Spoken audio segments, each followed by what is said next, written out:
a Fausto no clássico de Goethe, né, que é um dos clássicos da literatura alemã. Então é muito difícil não associar a moeda fiduciária com a ação satânica.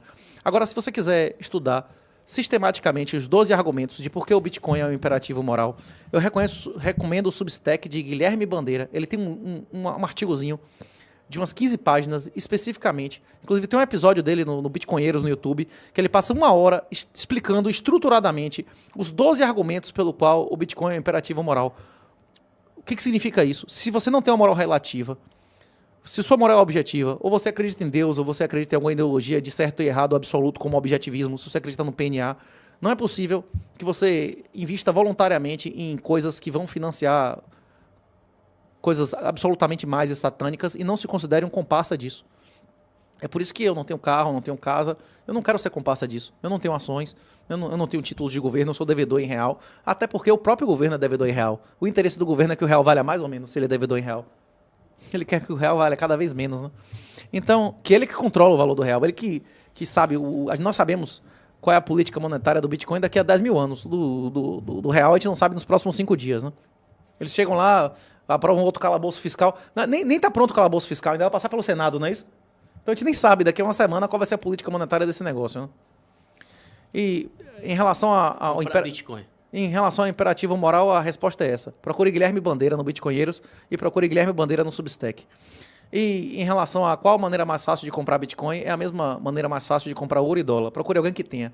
Cash na mão e o cara lhe dá, não é isso? Essa é a maneira mais fácil e mais simples. Se você não conhece ninguém que tenha Bitcoin, você pode buscar empresas reguladas, gateways, que ainda existam.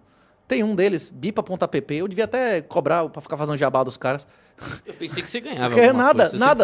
Tem um referral, o Renato38, que você botar lá e fizer um depósito de R$10, você ganha 5, ainda é referral craqueiro. Você ganha uma pedra de... O real equivalente a uma pedra de crack, não é isso? Referral sacizeira, né? Se você colocar o referral lá, você... É isso. Eu pensei que você ganhava, você a era BIPA não ganha nada, pela não ganha BIPA. nada. Você Eu não sou patrocinado, não ganho porra nenhuma. Inclusive tem uma outra empresa, a BIPA, a FIA, você paga quase 1% de negócio, mas a questão é que saca de graça na Lightning, saca on-chain, eles dão várias facilidades, né, de você ficar trocando sem pagar nada. Agora, se você quiser um lugar para negociar valores mais relevantes, tem leak.com.br, que ainda saca grátis on-chain. Os saques on-chain estão bem caros aí atualmente, a rede está sendo altamente utilizada, né? Tem diversos. Tem um motor de busca que chama Biscoint.io, que ele compara mais de 50 corretoras. Você bota o valor lá e ele diz quanto seria o valor líquido em cada uma na ordem ativa. Tem vários motores que dizem onde é o mais barato. O problema da maioria das pessoas não é como comprar Bitcoin. Comprar Bitcoin é muito fácil. O que a maioria das pessoas que tiveram Bitcoin perderam é como não perder o Bitcoin. Como não mandar o Bitcoin para Elon Musk quando aparecer uma propaganda da Elon Musk dizendo que vai lhe dar em dobro se você mandar. Como não deixar confiar na corretora porque você está ganhando dinheiro com trade e a corretora fecha, você perde a porra toda, você perde tudo, né? Como não mandar o dinheiro para Atlas Quantum, que você perde 100 mil, 200 mil reais, mas que em 2 anos ia ser 1,5 milhão e daqui a 2 ou 3 anos pode ser 10 milhões, né? Isso ou 20. Você acha que o livro Red Pill é uma introdução importante para, inclusive, para quem pretende fazer autocustódia, não? Ele é uma introdução útil, mas ele não trata um pouco de autocustódia, de sucessão e tudo mais. A questão é que o livro já vai fazer 3 anos, ele está extremamente desatualizado, né? Porque as coisas no Bitcoin eles acontecem numa velocidade muito maior do que nos mercados convencionais. Os mercados convencionais ficam abertos 8 horas, né? Se você contar pré e pós-mercado durante os dias úteis, e o Bitcoin fica aberto 24 horas por dia, 7 dias na semana. 3, 4 anos no Bitcoin é como se fosse 10, 15. As velocidades de transação vão mudando, né? Sempre, né?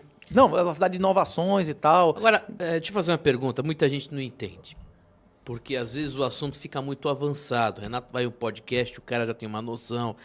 E às vezes a gente fala com um público aqui que não sabe absolutamente nada de Bitcoin. Por exemplo, o cara vende uma casa.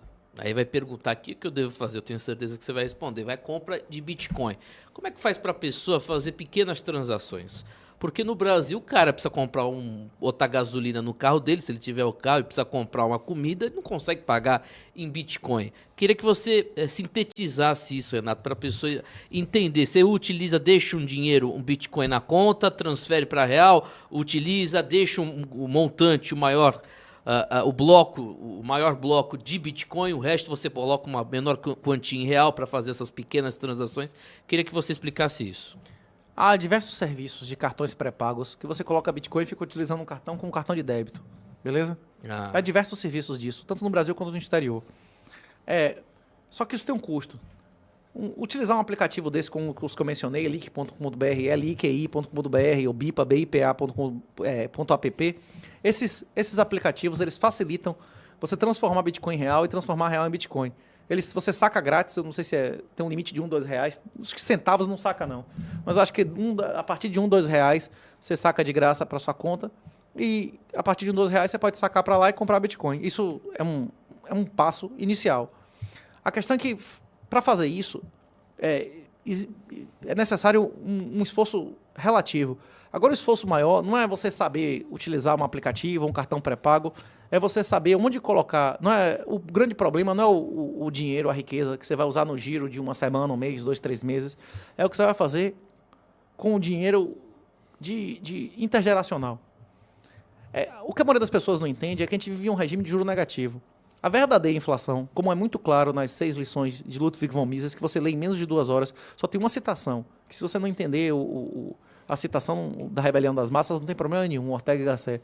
Você recebe o livro da mesma maneira, você entende os conceitos do mesmo jeito. Todos esses índices, inclusive o IGPM, né, deu negativo agora, e realmente deu negativo. A questão é que o IGPM é uma cesta de consumo. E a inflação real é a base monetária.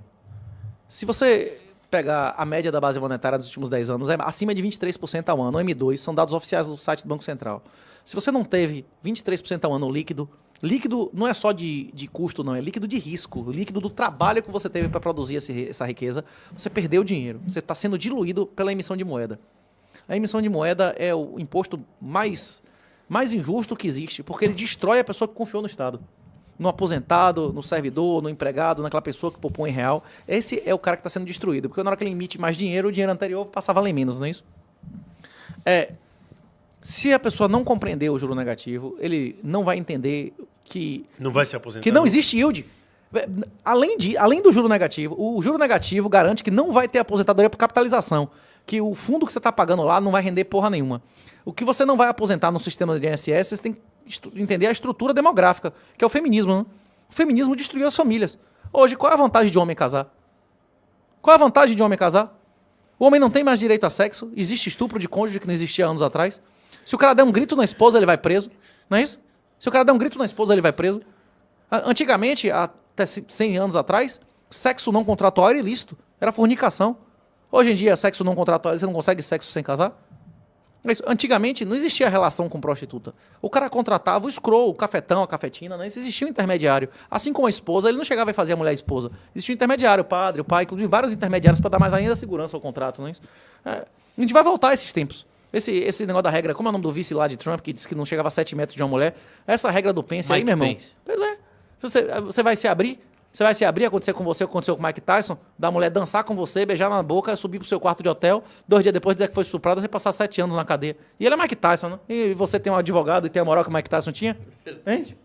Pois é, Mike Tyson nos Estados Unidos. Agora imagine você aqui na Bahia, né? No Tribunal Feminista da Bahia, né?